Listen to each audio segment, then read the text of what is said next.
Istambul, 1929. Dentro dos muros antigos do Palácio de Topkapi, agora transformado em museu, uma equipe de historiadores fazia um trabalho rotineiro de catalogação. Em meio a pilhas de pergaminhos e artefatos otomanos, um bibliotecário chamado Halil Edhem encontra algo peculiar.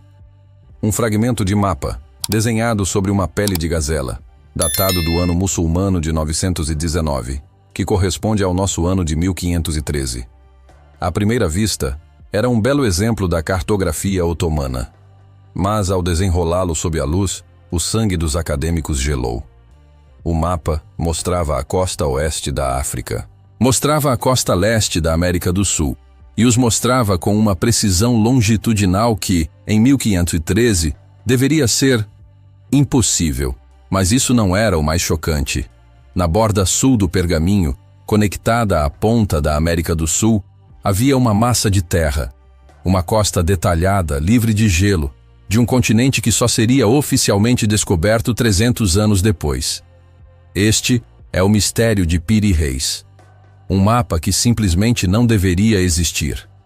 E ele guarda uma história que pode reescrever não apenas o que sabemos sobre as grandes navegações, mas sobre a própria história da humanidade.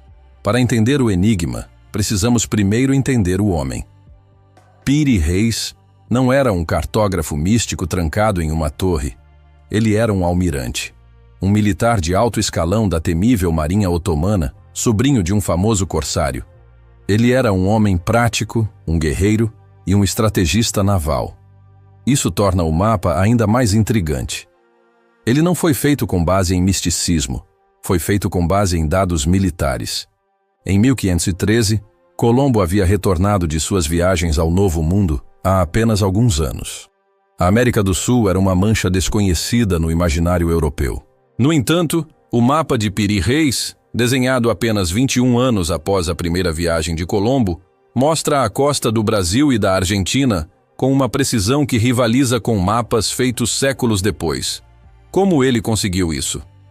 Felizmente, Piri Reis nos deixou a resposta, escrita nas próprias margens do mapa. Ele não inventou nada.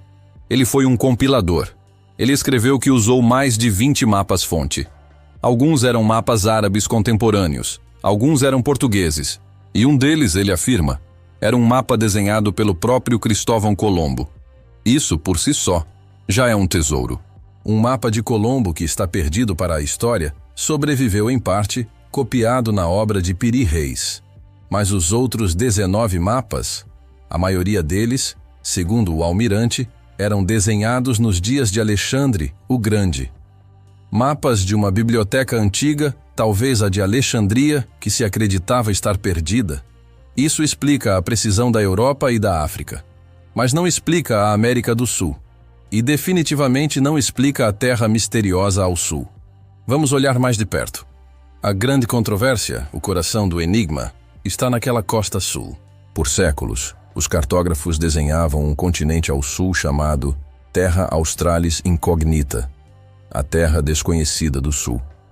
Mas era sempre um palpite, um borrão gigante e teórico. O mapa de Piri Reis não mostra um borrão.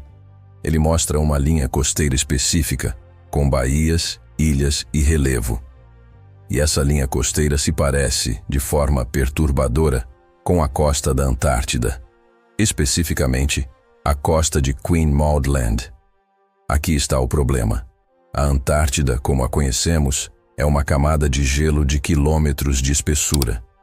Só fomos capazes de mapear a Terra sob o gelo no século XX, usando tecnologia de radar e sonar.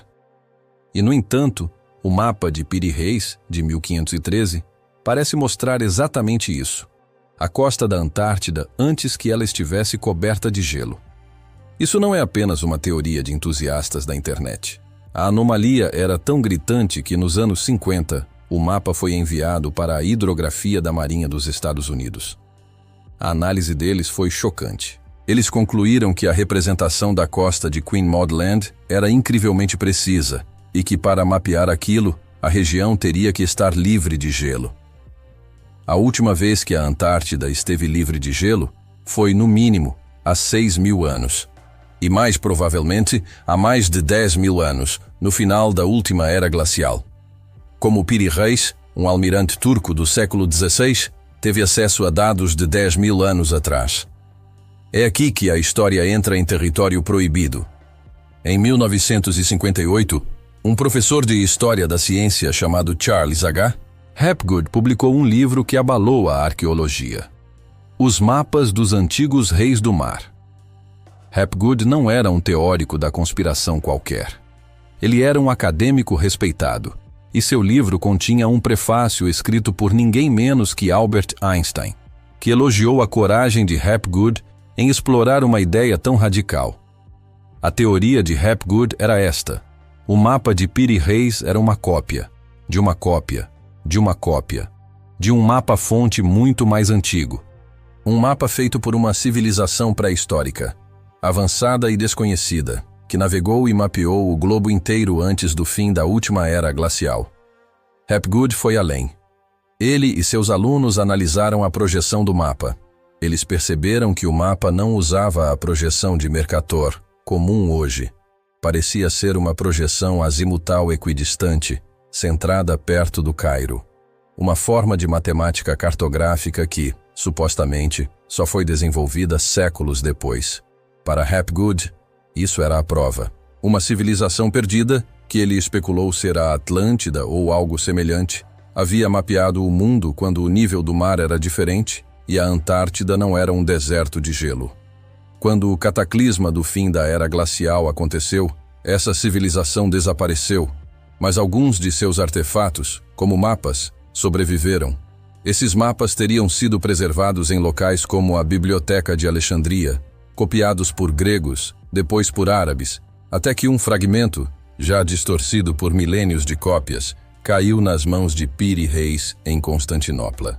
Essa teoria se conecta perfeitamente com a jornada do explorador Percy Fawcett, o homem que desapareceu na Amazônia buscando a cidade perdida de Zé.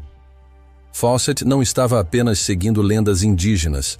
Ele estava convencido de que uma civilização avançada e pré-diluviana havia existido e que seus postos avançados estavam escondidos na selva brasileira. O mapa de Piri Reis parecia ser a prova cartográfica de que ele estava certo. Claro, a história tradicional tem uma resposta para tudo isso. E é uma resposta muito mais chata. Os céticos argumentam com razão que o mapa de Piri Reis, embora impressionante, tem muitos erros. O Caribe, por exemplo, está uma bagunça. Cuba está desenhada como um continente. Muitas ilhas estão no lugar errado. Se o mapa-fonte era tão perfeito, por que tantas falhas? E quanto à Antártida? A explicação cética é que não é a Antártida. É simplesmente a costa da Patagônia, no sul da Argentina.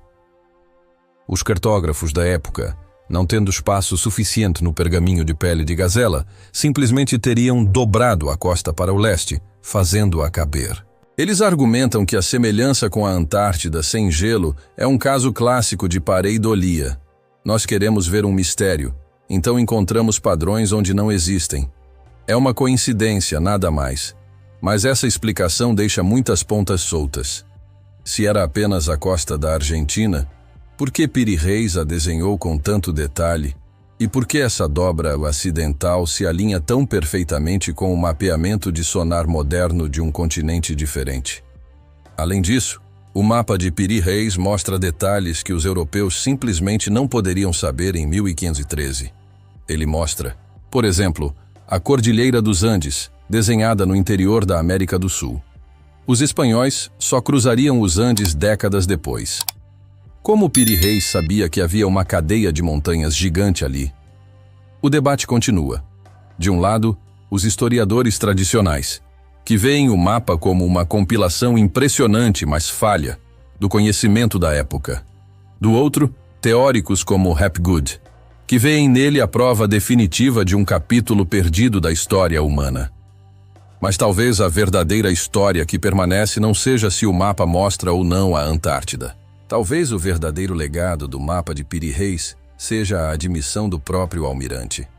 Ele nos disse, com suas próprias palavras, que seu trabalho foi baseado em fontes muito mais antigas. Mapas de Alexandre, Mapas de Colombo. O mapa de Piri Reis é a prova, em pele de gazela, de que o conhecimento antigo foi perdido.